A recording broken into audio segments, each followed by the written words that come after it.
আসসালামু আলাইকুম। সকলকে অনলাইন ক্লাসে স্বাগত জানাই। আমি তাসফিয়া আফরিন, সহকারী শিক্ষক, Comilla modern high school, Comilla. Modern high school আয়োজিত অনলাইন ক্লাসের ধারাবাহিকতায় আমি আজকে সপ্তম শ্রেণীর গণিত একাদশ অধ্যায় তথ্য উপাত্ত চ্যাপ্টারের 1 থেকে 13 নং পর্যন্ত আলোচনা করব। চলো শিক্ষার্থীবৃন্দু, আমরা একটি করে প্রশ্নের সলিউশনে চলে যাই। প্রথম প্রশ্নটি ছিল তোমাদের 51 থেকে 60 এর শ্রেণীব্যক্তি কত? 51 থেকে 60 এর শ্রেণীব্যক্তি কত? তাহলে 51 থেকে 60 এর মধ্যে কত সংখ্যা বিদ্যমান, এটা একটু আমরা করে দেখব। তো দেখো, 51 থেকে যদি আমরা 60 পর্যন্ত দেখি তাহলে আমরা পাবো 10 ঘর। তাহলে 51 থেকে 60 পর্যন্ত শ্রেণীব্যক্তি হচ্ছে 51, 52, 53, 54, 55, 56, 57, 58, 59, 60। তাহলে 10 ঘর পাচ্ছি। তাহলে সঠিক উত্তর হবে 51 থেকে 60 এর শ্রেণীব্যক্তি 10।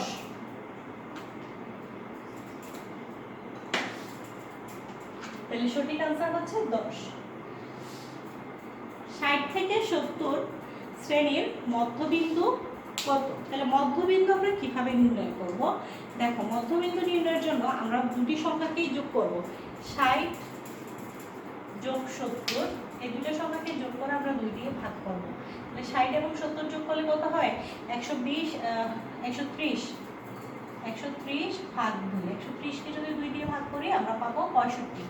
তাহলে সঠিক উত্তর হবে কত? 65।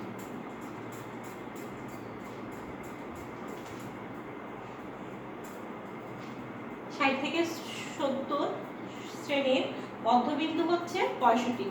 তাহলে শিক্ষার্থীবৃন্দু, তোমরা বুঝতে পেরেছো মধ্যবিন্দু কিভাবে নির্ণয় করতে হবে। মধ্যবিন্দু নির্ণয়ের জন্য প্রথম সংখ্যাটি এবং শেষের সংখ্যাটি যোগ করব, যোগ করে 2 দিয়ে ভাগ করব, ভাগ করলে যা পাওয়া যাবে মধ্যবিন্দু তাই হবে। তারপরে 3 নম্বর প্রশ্নটি দেখো, 1 থেকে 10 পর্যন্ত বিজোড় সংখ্যার গড় কত? 1 থেকে 10 পর্যন্ত বিজোড় সংখ্যার গড় কত? তাহলে 1 থেকে 10 পর্যন্ত বিজোড় সংখ্যাগুলো কি কি? 1 থেকে 10 পর্যন্ত বিজোড় সংখ্যাগুলো হচ্ছে 1, 3, 5, 7 এবং 9। তাহলে গড় আমরা কিভাবে নির্ণয় করব? একটু বোর্ডে করে দেখাচ্ছি, একটু ফলো করো। 1 যোগ 3 যোগ 5 যোগ 7 যোগ 9। এটা হচ্ছে আমার 1 থেকে 10 পর্যন্ত বিজোড় সংখ্যা। 1 থেকে 10 পর্যন্ত বিজোড় সংখ্যা হচ্ছে 5টা, 1, 3, 5, 7 এবং 9। তাহলে এখানে কয়টা সংখ্যা বিদ্যমান? 5টা সংখ্যা বিদ্যমান। এই 5টা সংখ্যাকে প্রথমে আমরা যোগ করব, যোগ করে 5 দিয়ে ভাগ দিব। যেহেতু সংখ্যা 5টা তাই আমরা 5 দ্বারা ভাগ করব। 1 এর 3 4, 4 আর 5 9, 9 আর 7 হচ্ছে 16, 16 আর 9 হচ্ছে 25। তাহলে উপরে 25, নিচে 5। 25 কে 5 দ্বারা ভাগ করলে পাবো 5। তাহলে 1 থেকে 10 পর্যন্ত বিজোড় সংখ্যার গড় হচ্ছে 5। তাহলে উত্তর কি হবে? 5।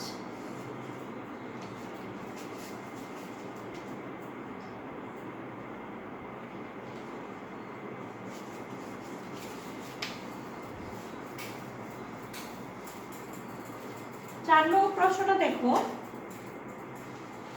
10, 12, 13, 15, 16, 19 এবং 25 সংখ্যাগুলোর মধ্য কত? আবার একটু ভালো করে প্রশ্নটি দেখি আমরা। 10, 12, 13, 15, 16, 19, 25 সংখ্যাগুলোর মধ্য কত? তাহলে মধ্যক নির্ণয় করবো আমরা কিভাবে? এখানে প্রথম কয়টা সংখ্যা সেটা একটু দেখো। 1, 2, 3, 4, 5, 6, 7, 7টা। তাহলে 7টা হলে দুই পাশ থেকে তুমি একটু খেয়াল করো, এখানে 3টা, এখানে 3টা, মাঝখানে সংখ্যা হচ্ছে 15। তাহলে এখানে মধ্যক কত হবে? 15 হবে। বেজোড় সংখ্যার ক্ষেত্রে মধ্যকটা আমরা এভাবে নির্ণয় করব। তাহলে প্রথমে আমরা সংখ্যাগুলোকে মানের ছোট থেকে বড় দিকে সাজাবো। সাজানোর পরে মাঝখানে যে মানটা হবে এটাই হচ্ছে মধ্যক। বেজোড় সংখ্যার ক্ষেত্রে, যেহেতু এখানে বেজোড় সংখ্যা, সেহেতু বেজোড় সংখ্যার ক্ষেত্রে আমরা প্রথমে সুন্দর করে সংখ্যাগুলো সাজাবো। সাজানোর পর আমরা মাঝখানে যে সংখ্যাটা পাবো সেটাই হচ্ছে আমাদের মধ্যক। তাহলে এখানে সংখ্যাগুলোর মধ্যক হচ্ছে 15। 5 নম্বর প্রশ্নটি দেখো, সংখ্যাবাচক তথ্যসমূহকে কি বলে? সংখ্যাবাচক তথ্যসমূহকে পরিসংখ্যান বলা হয়। সংখ্যাবাচক তথ্যসমূহকে কি বলা হয়? সংখ্যাবাচক তথ্যসমূহকে পরিসংখ্যান বলে। উত্তর কি হবে? পরিসংখ্যান। শিক্ষার্থীবৃন্দু, তারপর প্রশ্নে আমরা একটু প্রথমে বুঝে নেই, নিচের তথ্যগুলোর আলোকে 6 এবং 7 নং প্রশ্নের উত্তর দাও। নিচের তথ্যগুলোর আলোকে 6 এবং 7 নং প্রশ্নের উত্তর দাও। তাহলে সপ্তম শ্রেণীর 10 জন শিক্ষার্থীর দৈনিক খরচ নিম্নে দেওয়া হলো। 10 জন শিক্ষার্থীর দৈনিক খরচ নিচে দেওয়া হলো। 20, 22, 50, 40, 32, 28, 45, 30, 25 এবং 48। তাহলে প্রশ্নে কি বলছে? এই প্রশ্নটার আলোকে, উদ্দীপকের আলোকে আমরা 6 এবং 7 নং আনসার করব। তার মানে এই দুটো প্রশ্ন আনসার করব। উদ্দীপকটা ছিল সপ্তম শ্রেণীর 10 জন শিক্ষার্থীর দৈনিক খরচ টাকার পরিমাণে নিচে দেওয়া হলো। তাহলে কতগুলো সংখ্যা দেওয়া আছে, মানে টাকার পরিমাণ। এগুলো থেকে আমাদের প্রথমে কি করতে হবে? উপাত্তগুলোর পরিসর বের করতে হবে আর উপাত্তগুলোর গড় বের করতে হবে। তাহলে পরিসরটা তোমাদের জন্য নতুন, পরিসরটা কিভাবে বের করবে তাই একটু আমরা বুঝি। প্রথমে আমরা সংখ্যাটাকে সিরিয়ালি সাজাবো। হ্যাঁ, তাহলে সবচেয়ে ছোট সংখ্যা এখানে হচ্ছে 20। সবচেয়ে ছোট সংখ্যা আমরা পাচ্ছি 20। তারপরে হচ্ছে 32, তারপর হচ্ছে 22। 20 এর পরে 22, 22 এর পরে কত? 22 এর পরে হচ্ছে 25।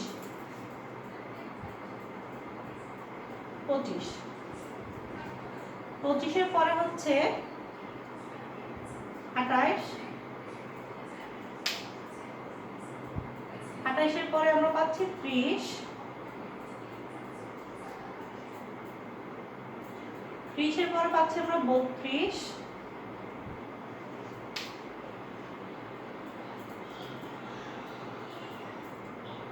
32 এর পরে আমরা কত পাচ্ছি? 32 এর পরে আমরা পাচ্ছি 40। 40 এর পরে পাচ্ছি আমরা 45, তারপরে 48, 45, 48 এবং সর্বশেষ সংখ্যা পাচ্ছি আমরা 50। তাহলে দেখি 1, 2, 3, 4, 5, 6, 7, 8, 9, 10। 10টার সংখ্যা কিন্তু আমরা পেলাম। পরিসর নির্ণয় করতে হবে এভাবে, পরিসর ইকুয়াল বৃহত্তর সংখ্যা মাইনাস ক্ষুদ্রতর সংখ্যা যোগ 1। তাহলে 50 থেকে 20 গেলে আমরা পাবো 30, 30 যোগ 1 অর্থাৎ 31। তাহলে উপাত্তগুলোর পরিসর হচ্ছে 31। উত্তর কত হবে? 31, 31। হ্যাঁ শিক্ষার্থীবৃন্দু, তারপর প্রশ্ন হচ্ছে উপাত্তগুলোর গড় কত? তোমরা ইতিমধ্যেই গড়ের সংখ্যাটা জেনেছো। গড় কিভাবে নির্ণয় করবে? গড় নির্ণয় করবে সবগুলো সংখ্যা যোগ করবে উপাত্তগুলোর সমষ্টি বা উপাত্তগুলোর সংখ্যা। তাহলে গড় আমরা কিভাবে নির্ণয় করব? গড় উপাত্তগুলোর সমষ্টি অর্থাৎ 20 যোগ 22 যোগ 25 যোগ 28 যোগ 30 32 40 যোগ 45 যোগ 48 যোগ 50। উপাত্তগুলোর সমষ্টি ভাগ হচ্ছে উপাত্তগুলোর সংখ্যা। এখানে কয়টা সংখ্যা বিদ্যমান? প্রশ্নে দেওয়া আছে 10 জন শিক্ষার্থী, তাহলে 10। ঠিক আছে, এখানে বলে দেখবে 10 পাবে, 10 দ্বারা আমরা ভাগ করব। তাহলে উপাত্তগুলোর সমষ্টি আমরা যোগ করব, যোগ করে রেখে 10 দ্বারা ভাগ করব।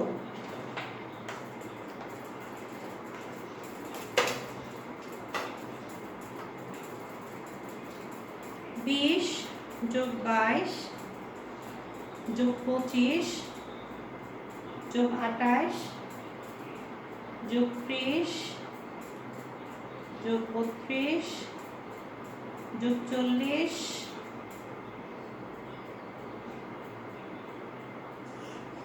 যোগ 45 যোগ 48 যোগ 50 ইকুয়াল আমরা পাচ্ছি 340।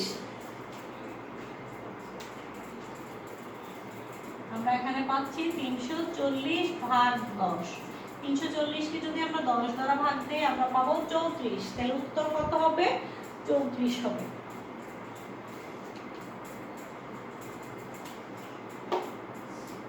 তাহলে এই প্রশ্ন থেকে আমরা কি পেলাম? উপাত্তগুলোর গড় পেলাম। উপাত্তগুলোর গড় নির্ণয় করলাম। গড় নির্ণয় করার সূত্র হচ্ছে উপাত্তগুলোর সমষ্টি ভাগ উপাত্তগুলোর সংখ্যা। তাহলে উপাত্তগুলোর সমষ্টি প্রথমে আমরা যোগ করব, যোগ করে সংখ্যা হচ্ছে 10, 10 দিয়ে ভাগ করলাম, ভাগ করে পেলাম 34। আর এর আগের পরিসর নির্ণয়ের সূত্র হচ্ছে বৃহত্তর সংখ্যা মাইনাস ক্ষুদ্রতর সংখ্যা যোগ 1। তাহলে বৃহত্তর সংখ্যা ছিল এখানে 50, ক্ষুদ্রতর সংখ্যা ছিল 20। 50 মাইনাস 20 যোগ 1 ইকুয়াল হচ্ছে 31। শিক্ষার্থীবৃন্দ, আশা করি তোমরা এই অঙ্কগুলো বুঝতে পেরেছো। চলো আমরা পরবর্তী অংশে চলে যাই। শিক্ষার্থীবৃন্দ, এখন আমরা জানবো উপাত্ত কাকে বলে। উপাত্ত কাকে বলে? উপাত্ত হচ্ছে সংখ্যাভিত্তিক কোনো তথ্য বা ঘটনা একটি পরিসংখ্যান। উপাত্ত হচ্ছে কোনো সংখ্যাভিত্তিক কোনো তথ্য বা ঘটনার একটি পরিসংখ্যান। আর এই তথ্য বা ঘটনার নির্দেশিত সংখ্যাগুলোই হচ্ছে পরিসংখ্যানের উপাত্ত। এবার আমরা জানবো উপাত্ত কত প্রকার। উপাত্ত হচ্ছে দুই প্রকার, প্রাথমিক উপাত্ত বা প্রত্যক্ষ উপাত্ত, আর এটা হচ্ছে পরোক্ষ উপাত্ত। পরোক্ষ উপাত্ত বা মাধ্যমিক উপাত্ত। এছাড়া রয়েছে তোমাদের অবিন্যস্ত উপাত্ত, বিন্যস্ত উপাত্ত। অবিন্যস্ত উপাত্ত বলতে বোঝায় এলোমেলোভাবে যদি সাজানো থাকে, অনেকগুলো সংখ্যা যদি দেয়া থাকে এবং সংখ্যাগুলো যদি মানের ঊর্ধ্বক্রম অথবা অধক্রম অনুসারে সাজানো না থাকে, অর্থাৎ এলোমেলোভাবে সাজানো থাকে, বড় সংখ্যা ছোট সংখ্যা মিক্সড আকারে থাকে, ওটাকে বলা হয় অবিন্যস্ত উপাত্ত। আর যদি সংখ্যাগুলোকে ছোট থেকে বড়র দিকে অথবা বড় থেকে ছোটর দিকে সাজানো থাকে তখন এটাকে বলা হয় বিন্যস্ত উপাত্ত। তোমাদের পরীক্ষা আসতে পারে কিছু সংখ্যা, মনে করো 10টি বা 15টি সংখ্যা এলোমেলো আকারে দিয়ে দিল, তোমাদেরকে বললো বিন্যস্ত উপাত্তে বিন্যাস করো। তাহলে তোমরা কি করবা? মানের ক্রম অনুসারে সাজিয়ে লিখবে। এটাকেই বলে বিন্যস্ত উপাত্ত। তাহলে অবিন্যস্ত উপাত্ত থাকলে এটাকে বিন্যস্ত উপাত্তে তোমরা আশা করি পরিণত করতে পারবে। আর বিন্যস্ত উপাত্ত কাকে বলে লিখলেও আসলেও তোমরা এর আনসার করতে পারবে। শিক্ষার্থীবৃন্দ, এখন আমরা আলোচনা করব 12 এবং 13 নং প্রশ্নের সমাধান নিয়ে কথা বলবো। প্রশ্নটি একই রকম, 12 এবং 13 দুটি অঙ্কই একই রকম, একটি বুঝলে তোমরা আরেকটি আনসার করতে পারবে। চলো আমরা আগে প্রশ্নটি একটু বুঝে নেই। কোনো শ্রেণীর 60 জন শিক্ষার্থীর গণিত বিষয়ে প্রাপ্ত নম্বর নিচে দেওয়া হলো। গণসংখ্যার সারণী তৈরি করো। যদি গণসংখ্যার সারণী তৈরি করো প্রশ্নে থাকে তাহলে আমরা এইভাবে অঙ্কটি শেষ করব। দেখো, 60 জন শিক্ষার্থীর গণিতে প্রাপ্ত নম্বর নিচে দেওয়া হলো। এখানে 60 জন শিক্ষার্থীর জন্য 60টা নাম্বার দেওয়া আছে। কেউ 50 পেয়েছে, কেউ 84 পেয়েছে, কেউ 73 পেয়েছে, কেউ 56 পেয়েছে, এরকম করে সংখ্যা দেওয়া আছে। এখানে আমাদেরকে কি করতে হবে? গণসংখ্যার সারণী নির্ণয় করতে হবে। গণসংখ্যার সারণী নির্ণয় করার জন্য প্রথমে আমরা কি করব? প্রথমে আমরা লিখব, প্রথমে আমরা পরিসর নির্ণয় করতে হবে। পরিসরটা নির্ণয় করতে পারলে আমরা কি করতে পারবো? গণসংখ্যার সারণীটা নির্ণয় করতে পারবো। স্টেপে স্টেপে আমাদেরকে অঙ্কটি শেষ করতে হবে। প্রথমে আমরা পরিসরটা নির্ণয় করব। পরিসর নির্ণয় করার জন্য এর আগের অঙ্কে তোমরা দেখেছো সর্বনিম্ন মান এবং সর্বোচ্চ মানের প্রয়োজন হয়। এই অঙ্কের মধ্যে কোন শ্রেণীর 60 জন শিক্ষার্থীর গণিতের প্রাপ্ত নাম্বার দেয়া আছে, তার মধ্যে সর্বনিম্ন মান কত? দেখো, 50, 84, 73, 56, 97, কেউ পেয়েছে 90, কেউ 82, কেউ 83, 41, 92, এরকম করে অনেকগুলো নাম্বার দেয়া আছে। এখান থেকে প্রথমে আমরা খুঁজবো সবচেয়ে ছোট সংখ্যা কোনটা। সবচেয়ে ছোট সংখ্যা হচ্ছে আমার 22 বা 22। সর্বনিম্ন নাম্বার হচ্ছে 22। এবার আমরা খুঁজবো সর্বোচ্চ নাম্বার কত। সর্বোচ্চ নাম্বার 97। এখানে 97 চেয়ে বড় নাম্বার আছে কিনা সেটা একটু আমরা খুঁজে দেখি। এই যে 100 আছে কিনা? নাই। তাহলে সর্বোচ্চ সংখ্যা হচ্ছে 99, অর্থাৎ 99। সর্বোচ্চ সংখ্যা হচ্ছে 99, সর্বনিম্ন সংখ্যা হচ্ছে 22। তাহলে পরিসর নির্ণয়ের সূত্র হচ্ছে সর্বনিম্ন সংখ্যা মাইনাস সর্বোচ্চ সংখ্যা, সর্বনিম্ন সংখ্যা মাইনাস সর্বোচ্চ সংখ্যা যোগ 1। তাহলে 99 থেকে 22 বিয়োগ করলে পাই আমরা 77। 77-এর সাথে আমরা 1 যোগ করলে পাবো 78। তাহলে পরিসর কত পাচ্ছি? 78 পাচ্ছি। পরিসর যত পাবো এখান থেকে আমরা নির্ণয় করতে পারবো শ্রেণীর সংখ্যা কত হবে, কতটা শ্রেণীর সংখ্যা হবে। তাহলে শ্রেণীব্যাপ্তি 10 ধরলে শ্রেণীর সংখ্যা কত হয়? শ্রেণীব্যাপ্তি যদি আমরা 10 ধরি তাহলে কত হয় দেখো, শ্রেণীব্যাপ্তি আমরা 10 ধরলে শ্রেণীর সংখ্যা হবে 78 ভাগ 10। 78 কে 10 দিয়ে ভাগ করলে আমরা পাই 7.8, অর্থাৎ 8টা ঘর আমরা নির্ণয় করতে হবে। এখানে আমরা 8টা ঘর নির্ণয় করব। তাহলে শ্রেণীর সংখ্যা হবে কতটা? 8টা। তাহলে সর্বনিম্ন সংখ্যা ছিল 22, তাহলে আমরা 21 থেকে ধরতে পারি। 21 থেকে 30 এর মধ্যে, তারপরে 31 থেকে 40 এর মধ্যে, 41 থেকে 50 এর মধ্যে কতটা সংখ্যা রয়েছে, 51 থেকে 60 এর মধ্যে, 61 থেকে 70, 71 থেকে 80, 81 থেকে 90, আবার 91 থেকে 100 এর মধ্যে কতটি সংখ্যা পাওয়া যায় সেটা আমরা নির্ণয় করব। তাহলে 21 থেকে 30 এর মধ্যে কয়টা সংখ্যা বিদ্যমান আমরা একটু দেখি।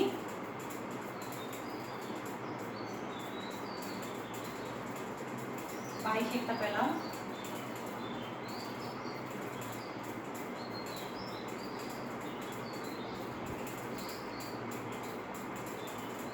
22 দুটো পেলাম, 22 তিনটা পেলাম, 27 একটা পেলাম। তাহলে একটা, দুইটা, তিনটা, চারটা, এখানে আমরা 4টা সংখ্যা পাবো। ওকে, তাহলে আমরা 4 কিভাবে লিখবো? তালিতে 1 2 3 4। তাহলে গণসংখ্যা আমরা কত লিখবো? গণসংখ্যা আমরা লিখবো 4। তারপর 31 থেকে 40 এর মধ্যে কয়টি সংখ্যা বিদ্যমান? 31 থেকে 40 এর মধ্যে 41 মানে 40 এর মধ্যে না, 40 থেকে বড় হবে।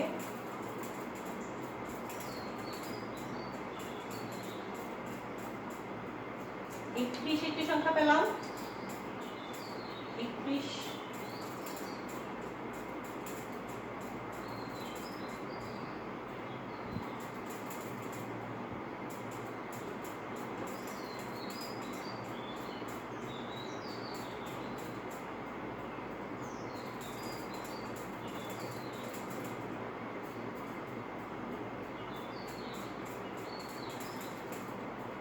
এবং 33, 31 এবং 33 দুইটা সংখ্যা পাওয়া গেল 31 থেকে 40 এর ঘরে। তাহলে এখানে আমরা লিখব 2। 41 থেকে 50 এর মধ্যে কতটি সংখ্যা বিদ্যমান? 41 থেকে 50, এই হচ্ছে 50, একটা,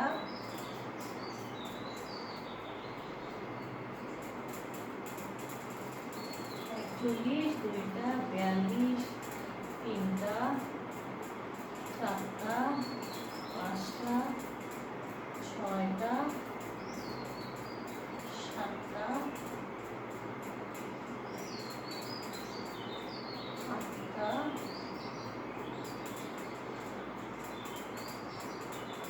9টা, 10, 11। তাহলে এখানে সংখ্যা পাচ্ছি আমরা 11টা। তাহলে টালির সংখ্যা হবে 11টা। 11টা আমরা টালি কিভাবে দিব দেখো, 1 2 3 4 5, 1 2 3 4 5, আর এখানে আমরা লিখব 11। আবার 51 থেকে 60 এর মধ্যে কতটি সংখ্যা বিদ্যমান সেটা একটু খুঁজে দেখি।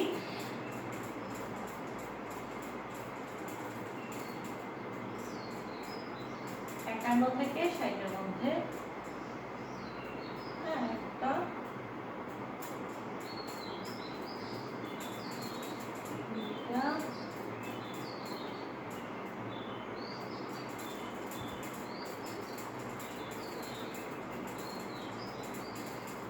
তিনটা, 4টা,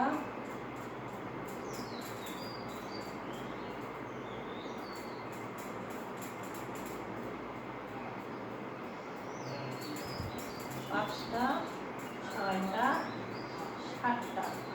তাহলে এখানে আমরা সংখ্যা পেলাম 7টা।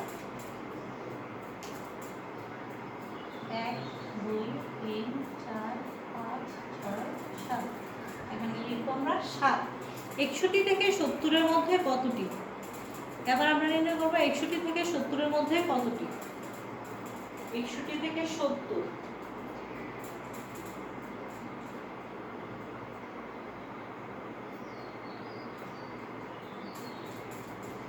একটা, দুইটা, তিনটা, চারটা, পাঁচটা, ছয়, সাত, আট, নয়, 10, 11, 12, 13, 14, 15, 15 আর আছে কিনা একটু দেখে নেই।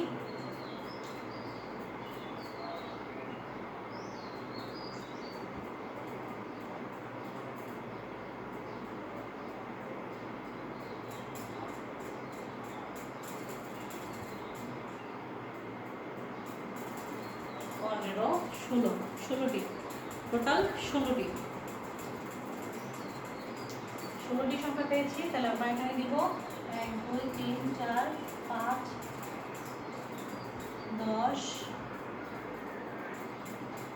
15, 16, টোটাল 16টি সংখ্যা পেয়েছি। 71 থেকে 80-র মধ্যে কতটি সংখ্যা পাবো? 71 থেকে 80-র মধ্যে এবার আমরা খুঁজবো 71 থেকে 80।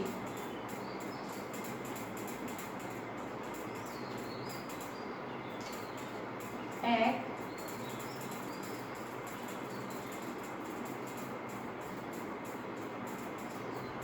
2, 3, 4,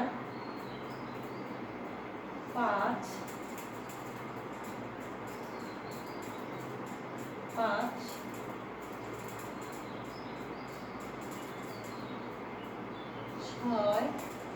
7, 8, 9। তাহলে এখানে পেলাম আমরা 9টা, 3, 4, 9। তাহলে এখানে কি লিখবো? 9। এবার আমরা দেখবো 81 থেকে 90-এর মধ্যে কয়টি সংখ্যা। 81 থেকে 90-এর মধ্যে কতটি সংখ্যা সেটা একটু আমরা হিসাব করি। একটা, দুইটা, তিনটা, চারটা, পাঁচটা, ছয়টা, 7টা। তাহলে এখানে আমরা লিখবো 7, এখানে তালি দিব 7, 5, 6, 7। ঠিক আছে। তারপর 91 থেকে 100-র মধ্যে কতটি সংখ্যা বিদ্যমান সেটা একটু দেখবো। একটা, 2, 3, 4। দেখো বাকি সব ফিলআপ। তাহলে আমরা এখানে দিব 4, 1, 2, 3, 4, এখানে লিখবো 4।